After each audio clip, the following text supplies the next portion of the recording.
Welcome to another edition of Tacos and Toys on the Road. I'm here with Wayne, who is the fantastic author and librarian and specialist dealing with everything you want to collect. And can you tell us a little bit about your passions and how you now put it down in a tangible form? Right, so my name is Wayne Shiner. I'm the author of the Toy Collector's Wish Book series. It originally started with these reference guide prints, and I started doing these about 4 years ago or so, taking them to the community shows, and the response was quite overwhelming, and everybody said, do books. So here we are. Right, so I'm still doing the prints as well. It's just the books have become the priority, obviously. So I did Toy Collector's Wish Book Volume 1, which everyone seemed to like very much, and I immediately did Toy Collector's Wish Book Volume 2, which got the same response as well. And now I'm also working on Toy Collector's Wish Book Volume 3, but I am pivoting towards the special edition G.I. Joe. What? Yeah, so oh my goodness. I had a chance encounter with Carson Metaxas from 3D Joe's, and an opportunity presented itself that I just could not pass up. So we're going to be working together on an image share, and also I'm going to be participating in providing content for 3D Joe's, which I am super excited about because that is the archive for G.I. Joe Real American Hero. Yes. So right now the Kickstarter is live. As of today, there is 16 days, I believe, left. And just 15 days if you're watching it release date. 15 days, right? Got to do the math. So Kickstarter is live. It is funded, and all stretch goals are reached. So I appreciate everybody's support so much. Everyone has been absolutely incredible, and I can't thank everybody enough. What toy line was your number one toy line to collect as a kid, and then what is it now? All right, that's a good question. Okay, so G.I. Joe Real American Hero, it was actually, it held such a euphoric nostalgia to me. Star Wars, of course, were my two, and Transformers were my two favorite. Obviously the big ones. Now, that's a very difficult question to ask because of the position I've got myself into.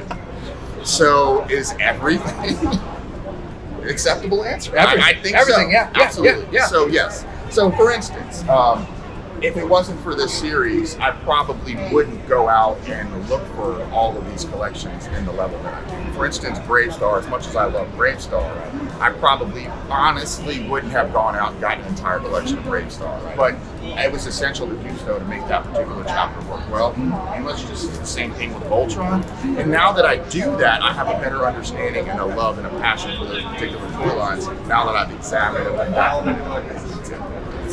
Most recently with Voltron. Because honestly, I have to be honest, I did not have much Voltron when I was a kid other than a watch, Voltron watch, and now, and I love the show and I love the cartoon. The best part about this is for me is when I do things like that and I'm going through everything, cleaning them up, documenting the pictures, I always have the animated series on in the background, and that is so much fun because it provides a little extra push and incentive and nostalgia just to push me forward to want to continue documenting the life. It's awesome. I'm having the time. I feel like a 10-year-old kid again.